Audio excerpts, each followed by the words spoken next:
rain came down in relentless sheets, soaking the cracked sidewalks of downtown Los Angeles. Neon signs flickered in the distance, their pale glow reflecting on puddles that rippled with every gust of wind. Somewhere nearby, the wail of sirens cut through the night, echoing against the graffiti-stained walls of Skid Row.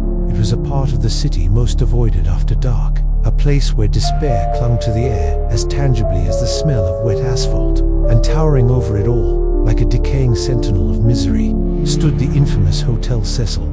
Alina Carter tightened her coat against the chill as she stared up at the looming structure. Its broken neon sign buzzed faintly, the letters Cecil flickering with erratic sparks, while the rest remained in darkness. The windows above were like hollow sockets in a skull, black and empty. Though Alina could not shake the feeling that something inside was staring back, every instinct told her to leave. But obsession is stronger than fear, and her obsession had a name. Daniel, her older brother, had vanished a year ago, and the last record of him was a crumpled hotel receipt showing this very address. He had checked into the Cecil, never to return. Since then, Alina had devoured every article, every rumor, every unsettling piece of history about the place. The deeper she dug, the more she discovered stories of unspeakable tragedies, guests leaping from windows, bodies discovered in water tanks, and inexplicable disappearances. To most, these were legends, urban myths twisted by time. To Alina, they were clues, threads that might lead her back to Daniel. Clutching her camera, she drew in a shaky breath. "For you," she whispered, as if her brother could hear. The street behind her was silent now, eerily so. The city noise seemed to fade the closer she stood to the hotel, as though the building itself drank in the life around it. The front doors loomed tall and heavy, their glass cracked, their brass handles tarnished. A paper sign taped haphazardly to the entrance read "Closed to the public." But Alina didn't care. Rules no longer mattered. Closure did. With one last glance at the deserted street, she pushed the door open. The sound of hinges groaning echoed like a scream through the empty lobby. She stepped inside. The air hit her immediately stale, thick with mildew, and carrying a faint metallic temp she couldn't quite place. The heavy door creaked shut behind her, sealing her away from the outside world. For the first time that night, Alina realized she was not just entering a building. She was crossing into something far darker. And with that single step, the hunt for her brother began, though deep down, a small, trembling part of her wondered if she had just walked into her own grave. As Alina's footsteps echoed softly across the ruined lobby, she paused, letting her eyes wander over the vast emptiness around her. Torn velvet curtains hung in tatters, chandeliers coated in dust sagged dangerously from the ceiling, and the once polished marble floor was cracked and littered with shards of glass. Yet what chilled her most wasn't the decay, it was the weight of history pressing down on her. The hotel felt alive, as though its walls breathed with memories too dark to fade. The Hotel Cecil had opened its doors in 1927, built as a grand destination for travelers who sought luxury in the heart of Los Angeles. But almost immediately, shadows began to creep into its halls. The Great Depression struck, and the glamour evaporated. Guests no longer checked in for business or leisure. They came seeking anonymity, hiding from debts, from broken dreams, and from themselves. With them came despair, violence, and death. Alina recalled the countless tragedies she had researched late into the night. Men and women leaping from the upper floors, their final screams swallowed by the city below. Rooms where the stench of blood lingered long after bodies had been dragged away. Whispered tales of people who entered the elevator, never to be seen alive again. Even infamous figures had left their mark here. Drifters, killers, lost souls, whose names had been etched into the annals of horror. Every article she read, every story she uncovered, painted the Cecil not just as a hotel, but as a magnet for darkness. Some said it was cursed, built on poisoned ground. Others believed it was the energy of the city itself, the despair of Skid Row bleeding into the walls. And then there were those who claimed the hotel had a will of its own, luring the broken, feeding off their pain, trapping their souls forever in its endless corridors. Elena's brother had laughed off such stories when he was alive.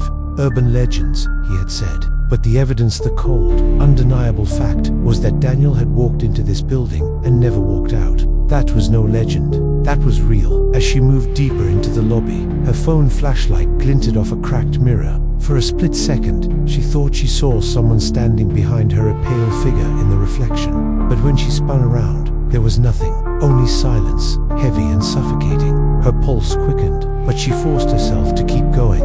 The Cecil wasn't just a building to Alina, it was a tomb of forgotten souls. And perhaps it was where Daniel had been buried, if not in flesh, then in spirit. She tightened her grip on the camera hanging around her neck. Tonight, she would uncover the truth. She had to, but in the back of her mind, an unshakable thought gnawed at her. Was she the hunter, or had the hotel already chosen her as its next prey? The deeper Alina ventured into the lobby, the heavier the air became, as though the building itself resisted her presence. Dust floated in thick clouds, stirred by her cautious footsteps. The once grand reception desk was now a skeleton of wood and brass, its surface littered with yellowed papers, cracked picture frames, and keys that no longer had locks to guard. Her flashlight trembled in her grasp, its thin beam slicing through the suffocating darkness, illuminating fragments of a forgotten world. The silence was absolute, yet paradoxically alive. Every creak of the floor beneath her boots seemed too loud, too sharp, as if it awakened the walls themselves. Then it came, the first whisper, faint, almost delicate, like a woman murmuring just out of earshot. Alina froze, straining to listen. The sound faded, leaving only her racing heartbeat. Her logical mind scrambled for explanations. Wind through the broken windows, she told herself. But she knew deep down that no draft could form syllables. She passed a shattered mirror, propped against the wall, its jagged edges reflecting her flashlight into crooked, distorted fragments. For an instant, she swore she saw movement, another figure standing just over her shoulder, a shadow that didn't belong. Her breath caught in her throat, and she whipped around, her light sweeping over the empty hall. Nothing, only silence, deeper than before. The atmosphere thickened. She felt it pressing against her chest, slowing her breath, making every inhale sharp and shallow. Then came the sound of a door slamming, far down one of the side corridors. The echo rippled through the hotel like a gunshot, startling Alina so badly she stumbled backward. Her flashlight flickered violently, plunging her into near darkness for 3 heartbeats before sputtering back to life. Alina, the whisper returned, clearer this time, almost crooning. She spun toward the sound, but there was only the yawning black mouth of the corridor, its peeling wallpaper hanging in strips like decayed flesh. Her stomach twisted. That voice wasn't imagined. It had called her name. She pulled her camera up, recording, hoping to capture proof of what she was experiencing. The red light blinked, steady and calm, even as Elena's hands shook. Her breath fogged in the cold air, though no wind blew. She could feel something, no eyes, countless unseen eyes, crawling over her like ants. Every instinct screamed at her to run, but her brother's memory anchored her feet. If Daniel had been swallowed here, then she needed to follow the same trail. Fear was her enemy, but curiosity was her curse. Somewhere above her, the elevator groaned, ancient cables straining. The sound rolled through the empty shaft like a growl. Alina swallowed hard, lifting her light toward the cracked ceiling. Shadows shifted, moving in ways they shouldn't, as though the hotel's very darkness bent and breathed. This was no longer just a building. This was a predator, and Alina had just stepped into its jaws. Elena's footsteps carried her toward the elevator almost against her will. It loomed at the end of the corridor like a steel coffin waiting for its next occupant. The brass doors were tarnished, mottled with rust and fingerprints that would never fade. Above them, the indicator panel was shattered, its needles stuck between floors, twitching slightly as if unseen fingers nudged it back and forth. The stories about this elevator were among the most infamous. Alina had studied them late at night, grainy footage of guests behaving strangely inside, pressing random buttons, speaking to no one, ducking into corners as if hiding from an invisible pursuer. The thought of stepping into that very same elevator made her stomach churn, but she forced herself forward.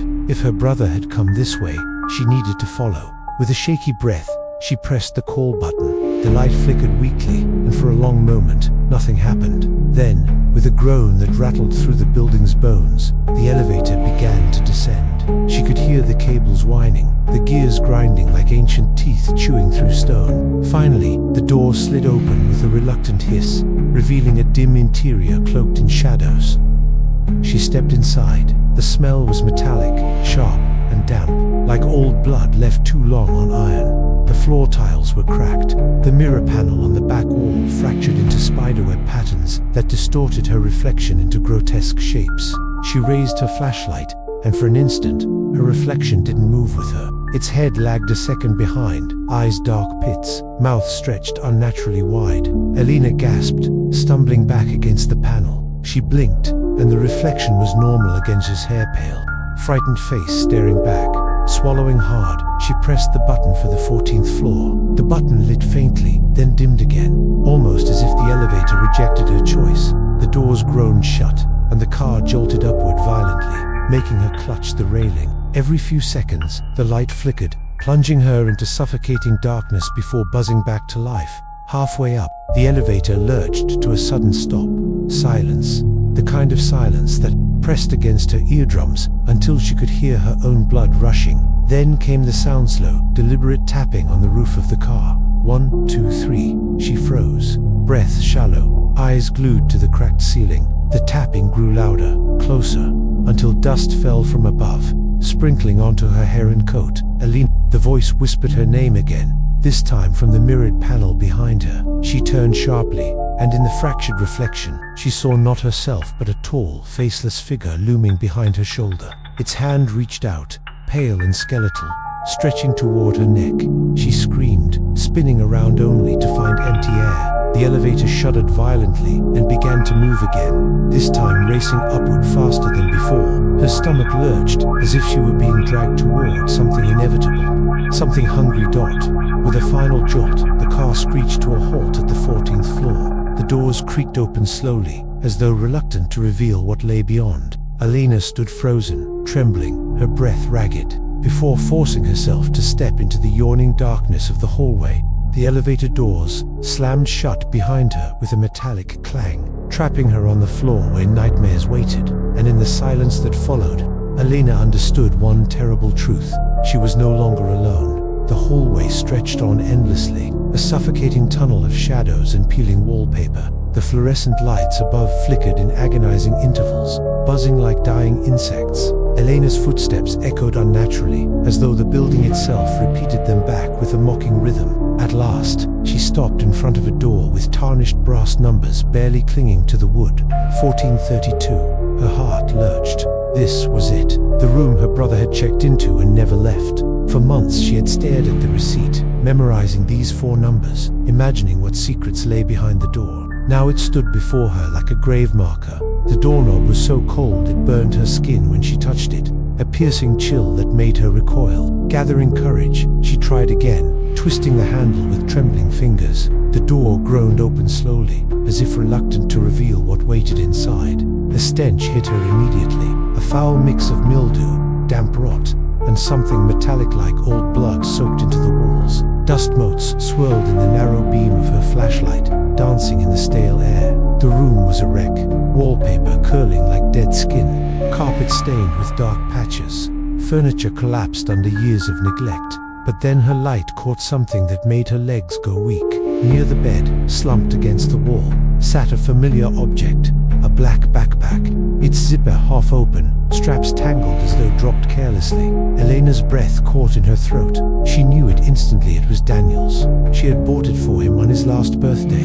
The sight of it here, untouched and waiting, was more terrifying than any ghost. Her voice cracked as she whispered, "Daniel." The name echoed in the room, hollow and pitiful, swallowed by the darkness. She crouched, reaching out to touch the backpack. Her fingers brushed. The fabric kit was damp, icy cold, as if it had been sitting in water. She pulled her hand back, shaking. Suddenly, the door behind her slammed shut with a deafening bang. Alina spun around, her flashlight jerking wildly across the walls. The knob rattled violently, though she had locked nothing. Her heart hammered in her chest. She was trapped. The light flickered, dimming until only a faint glow remained. Shadows stretched across the walls, writhing like living things. The temperature plummeted, her breath visible in the air. From somewhere deep inside the room came a sound, soft at first, like water dripping onto tile. Then it grew louder, steady, rhythmic.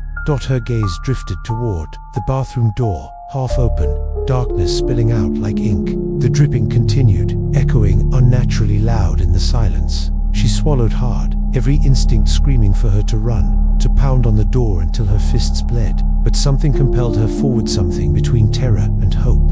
If Daniel had vanished here, The answer lay inside that bathroom. Alina gripped her camera tighter, the red recording light glowing steadily. Her voice was barely audible as she whispered to herself, "I have to know." And with that, she took a trembling step toward the bathroom, unaware that the line between the living and the dead had already blurred and that the hotel had just claimed her as its next story. The moment Alina stepped away from the backpack, the air inside room 1432 seemed to change. It wasn't just cold, anymore it was suffocating, heavy, like an invisible weight pressing against her chest. Each breath came shallow, labored, her lungs straining as though the oxygen itself had been drained from the room. Her flashlight flickered weakly in her hand, sputtering like a candle on the verge of dying. Then, without warning, the light blinked out completely. Darkness fell over her in an instant, so absolute it felt physical. A thick shroud wrapping around her body. She waved her hand in front of her face. Nothing. The blackness devoured every movement, every outline. Her heart hammered. Panic clawed at her ribs, demanding she scream. But the sound died in her throat. The silence was unbearable, deeper than any silence she had ever known. It wasn't empty, it was listening. She could feel it. Something in that suffocating black void was aware of her, watching, waiting. Then came the sound, breathing, low, ragged, uneven, close enough that she swore she could feel the faint stir of air brushing against her cheek. It wasn't hers. Her lungs had frozen, caught between breaths, yet the sound continued, steady and slow. "Alina." The whisper came again, curling through the darkness like smoke. It was no longer faint. It was clear, intimate, as though spoken directly into her ear. She flinched, spinning blindly, raising her useless flashlight like a weapon. Her pulse pounded so violently she thought her heart might burst. The temperature dropped further. Her teeth began to chatter uncontrollably. The icy floor seeped through the soles of her shoes, numbing her feet. She stumbled backward, searching for the door, but her hand met only empty air. The room felt larger now, as if the walls had pulled away, stretching into some endless void. Suddenly, a sharp metallic click. The bathroom door creaked open wider, its hinges screaming in protest. A thin sliver of dim, unnatural light spilled out, cutting through the dark like a knife. The dripping sound grew louder, plop, plop, plop, echoing unnaturally in the silence, as though amplified by unseen walls. "Alina," the voice again, but this time, it wasn't just one. Dozens of whispers layered over each other, murmuring her name, some pleading, some mocking, all weaving together in a chorus of torment. She clamped her hands over her ears, but the sound was inside her head now, vibrating through her skull. Her flashlight sputtered back to life for a fraction of a second, casting its beam across the room. In that instant, her eyes caught something, a figure crouched in the far corner, limbs twisted unnaturally, its face buried in shadow. The light died again before she could scream, plunging her back into blackness. Her camera beeped softly, the red recording light still steady. Through her trembling grip, she realized her device was capturing everything, even what her eyes could not see. And then, faintly, through the tiny built-in speaker, she heard something she hadn't expected. A second set of footsteps echoing in sync with her own, recorded and played back in real time. The darkness was alive now, breathing, whispering, stalking her. The hotel had closed its grip around her, and she was no longer a visitor. She was prey. The dripping grew louder, each drop echoing like a heartbeat inside Elena's skull. Plop, plop, plop.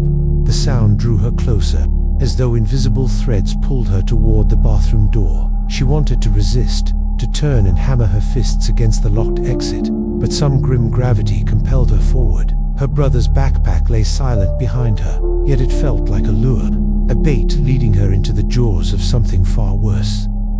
The half-open bathroom door loomed before her. Faint light seeped from within, a sickly grey glow that seemed to pulse in rhythm with the dripping. Her hand trembled as she pushed the door wider, the hinges shrieking like a tortured voice. What lay beyond made her stomach twist. The bathroom was a ruin, tiles cracked and yellowed, the sink fractured, the mirror above it shattered into a web of broken glass. Black mold crept across the walls like a spreading infection, but it was the bathtub that stole the air from her lungs.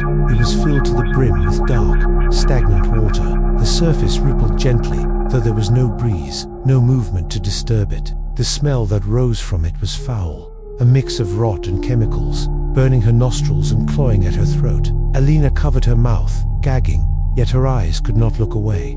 For a moment, There was silence. Then the water shifted, slowly, deliberately, as though something beneath the surface was stirring. The ripples spread wider, circling outward until the whole tub quivered. Elena's heart pounded. She raised her flashlight, aiming it at the tub, but the beam flickered violently, dying in her hand. Darkness swallowed her again. Only the faint glow from the doorway remained, barely enough to outline the trembling surface of the water.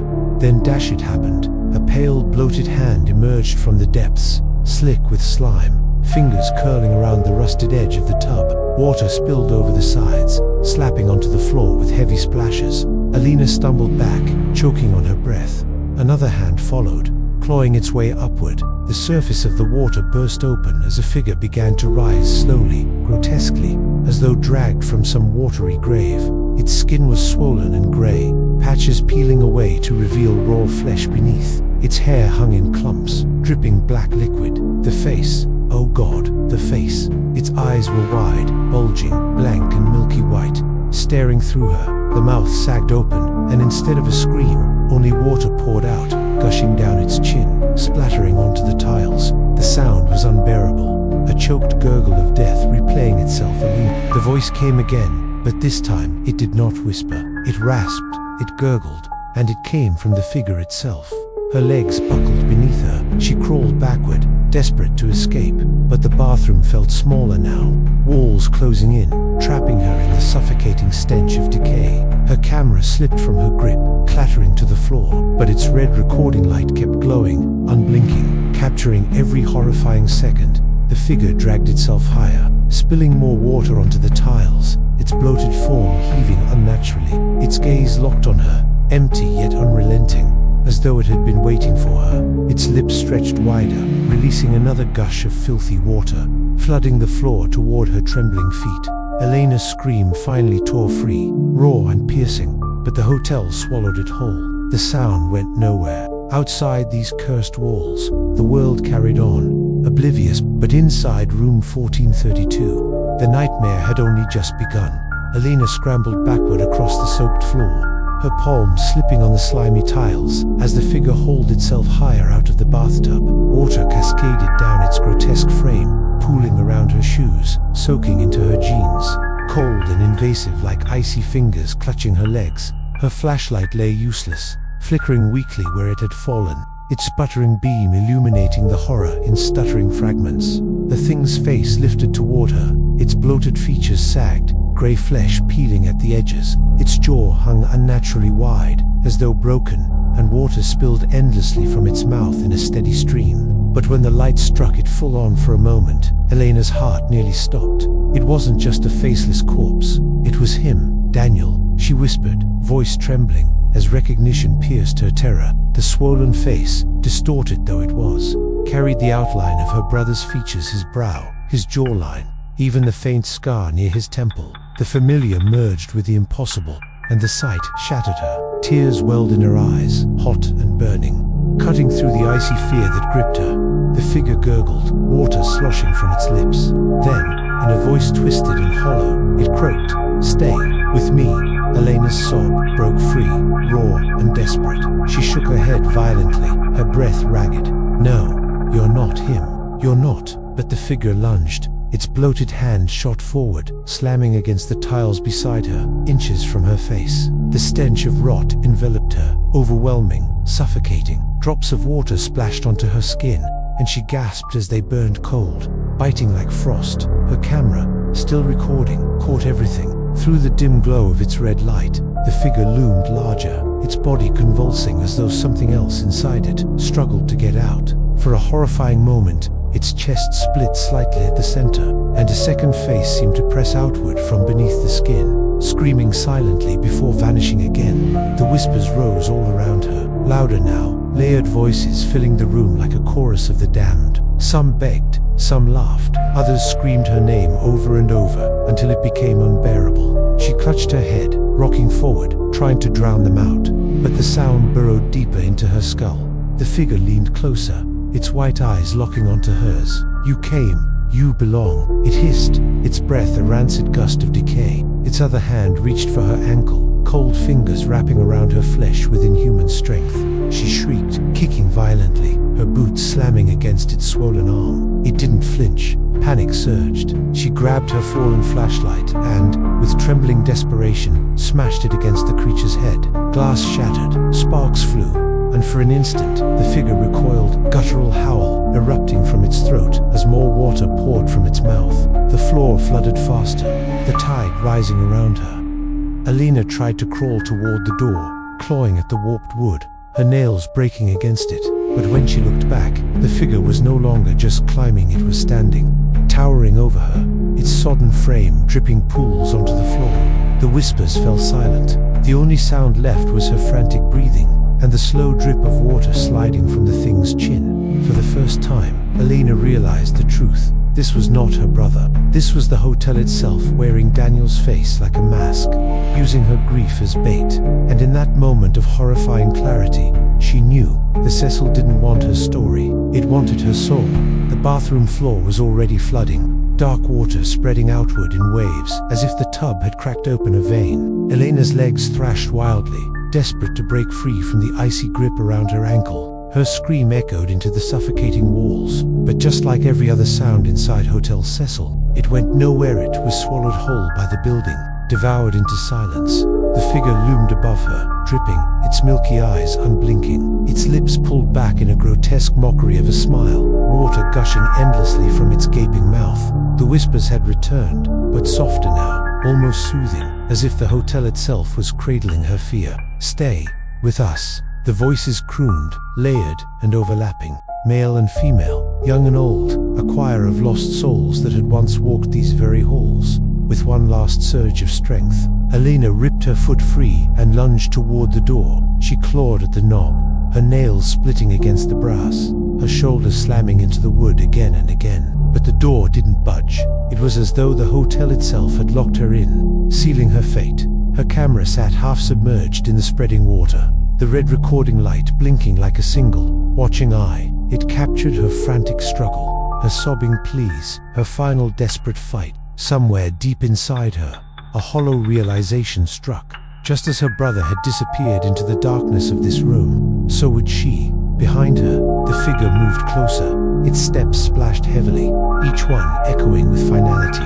She turned, tears streaming down her face, and for the briefest instant, she thought she saw her brother again, Daniel, not twisted or decayed, but standing tall and alive, just as she remembered him. His lips parted as if to speak, his eyes filled with sorrow. Alina, her heart broke. She reached for him, but the vision dissolved into water, collapsing into the faceless mass of the creature as it surged forward. The last thing Alina saw before the light in her mind went black was that endless torrent pouring from its mouth, rushing toward her, drowning her in silence. When morning came, the storm outside had passed. The streets of downtown Los Angeles bustled again, oblivious to what had transpired within the old hotel's rotting walls. Elena's car still sat parked outside the entrance, dew collecting on its windshield. Her phone buzzed with missed calls from friends, unanswered forever.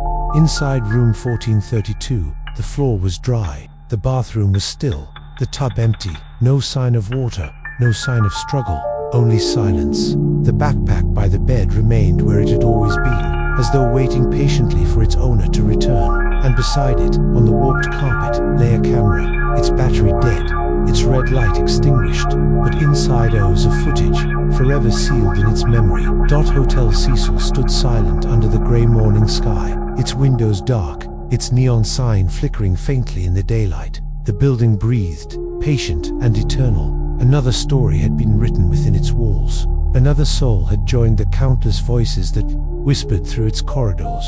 Elena Carter had come searching for her brother, but in doing so, she had found only the same fate. She had become the last guest of Hotel Cecil.